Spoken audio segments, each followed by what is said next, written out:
is here.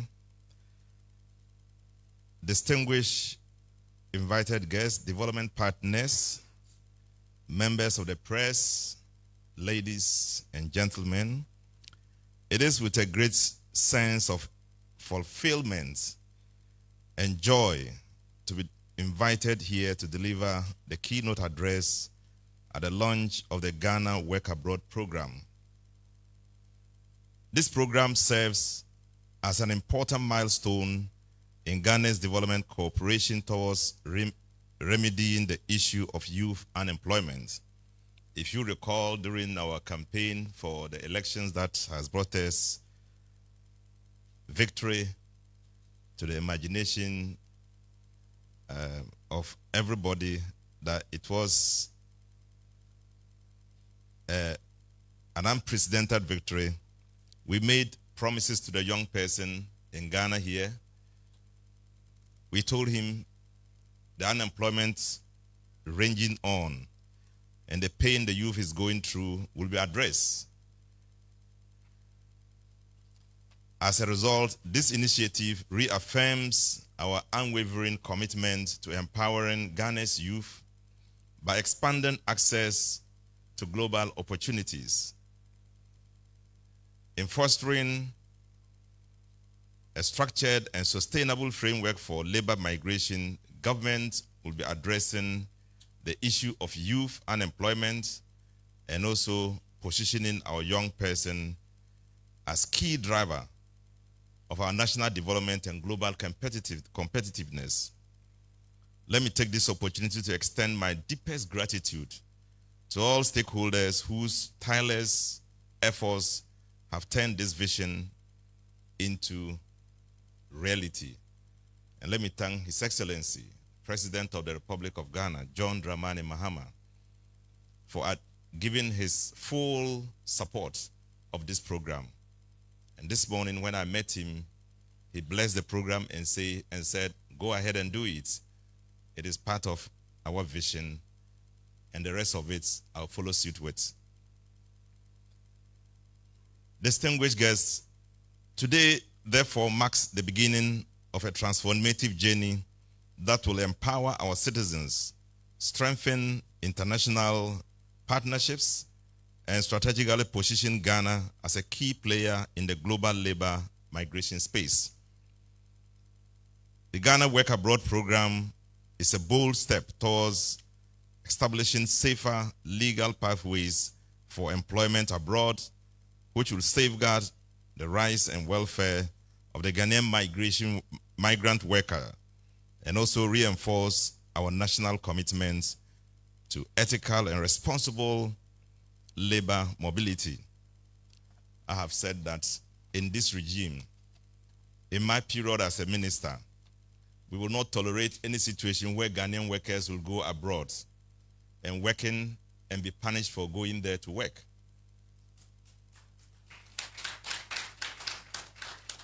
We want to see absolute respect for the Ghanaian industry, the Ghanaian person, the Ghanaian youth who goes out there to explore the world and to commit himself to the welfare of the country they are working for. Furthermore, this initiative will play a critical role in curbing irregular migration, ensuring fair and transparent recruitment practices, and eliminating exploitation. At the same time, it will maximize the economic benefits of remittances, which is a vital contributor to Ghana's GDP, thereby driving national development and economic resilience.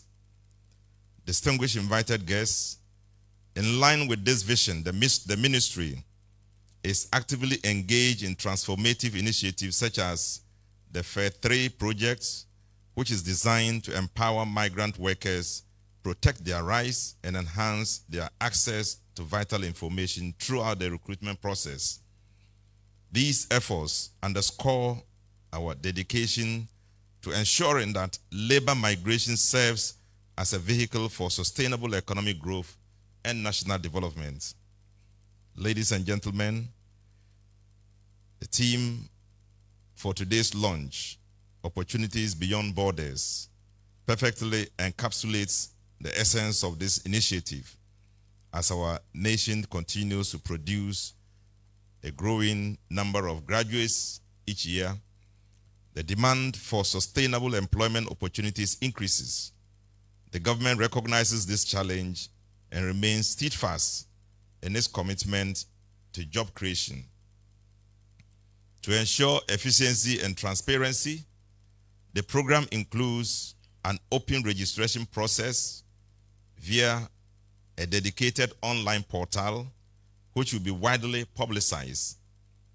Eligible candidates will be selected based on clear criteria, provided with the necessary training, and deployed to their destination countries under well-monitored and contractual agreements. That's another thing I profess to do, that for all companies that are taking the Ghanaian worker outside this country, we will have to first of all sign an agreement with the country they are going, a bilateral agreement, and I'm going to sign an agreement with the company doing it, and you will ensure that the migrant workers you are taking out to that country will be properly taken care of.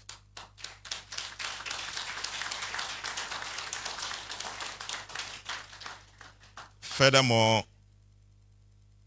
government oversight will ensure that their rights, therefore, and welfare are protected throughout their employment until their successful reintegration upon return. Distinguished guests, furthermore, the Work Abroad program is strategically designed to create a structured and well-coordinated labor migration system that benefits both our nation and its youth. Through this initiative, the government committed to building and managing a comprehensive database of labor migration activities, ensuring transparency and accountability in the sector. Additionally, we are equipping potential migrants with the necessary skills to meet international employability standards, therefore enhancing their competitiveness in the global market. I visited the Management Productivity Institute, and I told them there will be a feature in providing training for these workers before they leave Ghana. They were very happy and excited that we will give them the culture. We'll provide the kind of skill training and culture that will be required when you leave Ghana to work elsewhere. We have gotten it to be an inborn, homegrown training process. It is in this spirit of reform and good governance that the Ministry in collaboration with the Youth Employment Agency, under its legal mandate, has taken up the critical responsibility of overseeing the recruitment of Ghanaian youth for employment opportunities abroad. And thankfully, we have a young, dynamic, committed chief executive who is collaborating well, and we believe that with his leadership, we can reach out to the best of Ghanaian youth who will be willing to comport themselves, work, and get back to Ghana with the needed skills to help develop our economy.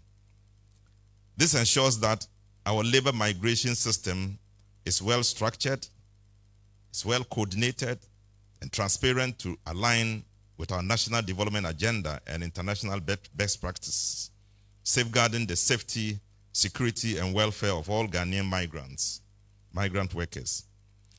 Distinguished guests, as I bring my address to a close, I call on all stakeholders to commit fully to its success, particularly through active participation in the Interministerial Steering and Technical Committee. We know that this enterprise is not just going to be a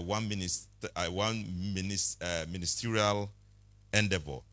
it will be a multi-sectorial commitment to ensuring that properly coordinated efforts is made to ensure that we don't just throw away our young people or our working people, but send them out to work and earn and return back to Ghana, just as the Romanians did and are now reaching out to us to help them in developing an economy that is very progressive and expanding.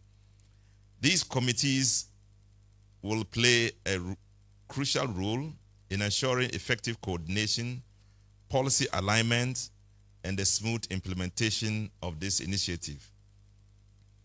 By fostering collaboration across various government agencies, they will enhance oversight, streamline decision-making, and uphold the highest standard of our labor migration governance. To our esteemed partners, the European Union, GIZ, IOM, ICMPD, ILO, and all others in Ghana, your support remains invaluable, and we deeply appreciate your continued collaboration in this effort. Ghana is a unique country. Apart from being the center of the world, which is well known by everybody, our educational system provides the kind of education for the young man to work in Ghana and be able to fit anywhere else. And this is an asset we jealously will guide. And so let me reaffirm the unwavering commitment of the Ministry of Labor, Jobs and Employment to ensuring a well-regulated labor migration system that prioritizes ethical recruitment and job creation. As we proceed, let us remain united, let us remain steadfast in our mission to expand opportunities beyond our borders. I thank you all for your attention.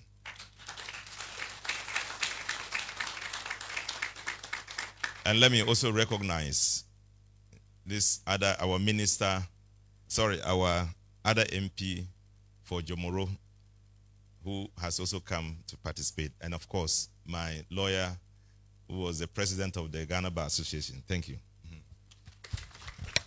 And it's good that you mentioned my chief imam representative. Alhamdulillah. Mashallah. Please, a round of applause to all of us. Great initiative, the Work Abroad program.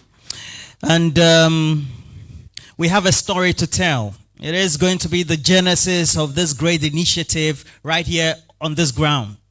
And where else shouldn't it be than here? A story of resilience, of moral character, of value. I'll tell you that in a bit. But I know someone who started linking Ghana young people to the diaspora over 20-something years ago. Always will feature on television, etc. I just saw her when I was making entry onto the hall. Her Excellency Reverend Dr. Princess Asi Kabuki Okanse. Where is she? Where is she? Is she around? Okay, she's not around. Please. All right. Let me also do some few acknowledgements and tell you what the great story is. The Acting Chief Director for the Ministry of Labor, Jobs and Employment is here. A round of applause to Gloria Bortele-Noy. Madam Bortele, we thank you so much. Hamid Adakurugu is a legal practitioner. Is also Director, General Administration for the Ministry. I'm doing all this acknowledgement quickly. In charge of HR, we have Rhoda Gavo. Madam Rhoda Gavo is here. And then we have Shadrach Mensah. Mr. Mensah, thank you as well. Chief Internal Auditor, Mr. Saba. Mr. Saba, thank you. And then the Chief Labor Officer, Alhaji Dawuda Ibrahim, after the fast, is also here. Mashallah, mashallah, alhamdulillah. Mr. Tony Forson has a great story to tell us. A former president of the Ghana Bar Association. And it was a story that touched me because I said, if it was me, I won't return the item. But I heard the story, I was touched. Mr. Tony Forson, please. Give him a round of applause. The surprise is here. The first person we're recruiting onto the program is here. And by dint of fortune, we have that first person recruited, a young person. Please, the mic is yours. I told you the man is imposing. Serious, putting me on the spot. I was expecting you to tell the story on my behalf. Anyway, long story short, on Wednesday last week, I had a meeting at Lancaster Hotel, former Golden Tulip. Came back to my car, and if you know Golden Tulip, you know you can park on the curb and tilt your car a bit. Car is big. It was lent to me by the Honorable Minister. It's a Land Cruiser. So I put my bag on the bonnet, and I'm a member of the disciplinary committee of the General Legal Council. So we had 26 cases for Thursday. The files were on the seat, and I knew that if I go home, my houseboy will mix them. So I put this on the bonnet, lifted the files to the back seat, sat down. Real Madrid was playing against Atletico Madrid. So I sat in the car, listened to the commentary, and decided to move. This bag was on the bonnet. I had forgotten. Same bag? Same bag. Forgotten. Totally forgotten. I have two quite expensive phones inside. And as Mr. Taylor knows, old school, I carry quite a lot of cash always. Always. Because you never know what will happen. So I drive all the way to McCarthy Hill. And then I remember I have to make a call. I look in the car. Then I remember I left it on the bonnet. So I drive all the way back to Golden Tulip for that matter. And I said, if it didn't fall on the car park, because if you get out of Golden Tulip, you know where you are going, 37. So I said, well, it's finished. So I started processing what I'll do the next day. I had meetings, how I'll get a chip, etc. So the people said, no, Master, let's call the phone. I said, oh, it's gone. If it's not here, it's gone. I said, oh, let's try. We call the phone. Somebody picks up the phone. I said, oh, I found the bag between 37 and Ghana Water on the ground. And he's waiting for the owner to call him. And I won't tell you the amount of money, but it was quite a lot of money. And these Samsung flip phones, 2. So the guy says he's in Matayeko. I don't have a phone to even keep track of him whilst I'm going there. So somebody offers to take me there. So whilst we are going, we get to first light. The guy says, up there. I call the guy. Now the guy is frightened that one friend of mine called Mr. Taylor, the same Mr. Taylor, has threatened that the phone belongs to a big man, so he shouldn't give it to anybody. So now I was trying to prove to the guy that I'm the owner of the phone. Mr. Taylor happens also to be in South Africa. So he couldn't hear what I was saying. So I kept saying, bro, I'm the one. And he couldn't hear who it was. Eventually, I told the boy to tell him his wife's name. That is the only way he believed that I was the one telling the boy who I was. So I go up Matayeko, and here is the chap.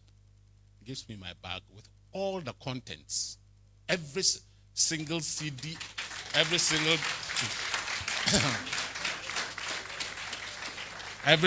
dollar, everything. I mean, I carry quite a lot of cash for certain reasons. I'm not a politician, but I carry quite a lot of cash. So that is the story of young Sadat, the motor rider. Fuseni Sadat, who is here today. And Fuseni. So, Fuseni, come forward. Fuseni, come forward. Fuseni, come forward. So that's the story. You know, the moral of the story is intertwined. When I came, They said I should do the narration. So while we're, going through, we're having a lot of strong speeches. I won't say boring speeches. Very strong speeches, long speeches, etc. Then I said, let me just call Tony Forson, the distinguished lawyer, former president, Ghana Bar Association, to come and narrate a story. And after this narration, I picked two things. No one else can tell your story except you. No one else can tell your story except you.